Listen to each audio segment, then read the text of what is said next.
Essula ya 22.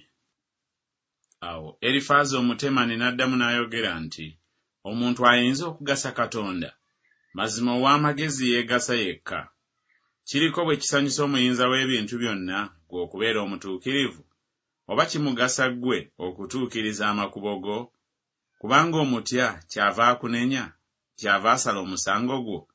Obubi bwo si bungi, so n'obutali butuukirivu bwo tebuliiko gye bukoma. Kubanga wajja ku muganda wo emisingo egy'obwereere, n'oyambula abaali obwereere ebyambalo byabwe. Tonywesanga mazzi omukoowu era wamma omuyala emmere, naye ow'amaanyi ye yali ensi, n'ow'ekitiibwa ye yagibeeramu. Wasindika bannamwandu nga tebalina kintu, n'emikono gy'abatalina kitaabwe gyamenyeka. Obukunizo kyebuva bukwetooloola, n'entiisa gy'otomanyiridde ekweraliikiriza. Oba ekizikiza n'otoyinza kulaba, amazzi amangi ne gakubikkako. Katonda tali mu ggulu awagulumizibwa, era laba emmunyenye bwe zenkana obugulumivu. Naawe oyogera nti Katonda amanyi eki? Ayinza okusala omusango ng'ayima mu kizikiza ekikutte? Ebire ebiziyivu bimubikkako, n'okulaba talaba, era atambulira mu kwekulungirira kw'eggulu. Oyagala okukwata ekkubo ery'edda abantu ababi bye baalinyirangamu, abaakwakulibwa entuuko zaabwe nga tezinnabaawo, omusingi gwabwe ne gufukibwa ng'omugga, abaagambanga Katonda nti tuveeko, era nti omuyinza w'ebintu byonna ayinza kutukolera ki?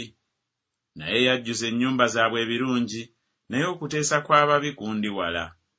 Abatuukirivu bakiraba ne basanyuka, n'ataliiko musango abasekerera nnyo, ng'ayogera nti, mazima abo abaatugolokokerako bamaliddwawo, n'abo abafisseewo omuliro gubookezza. Yiga nno obeere n'emirembe, bw'otyo bw'onoobanga n'ebirungi. Nkwegayiridde kkiriza amateeka eri akamwa ke, era tereka ebigambo bye mu mutima gwo.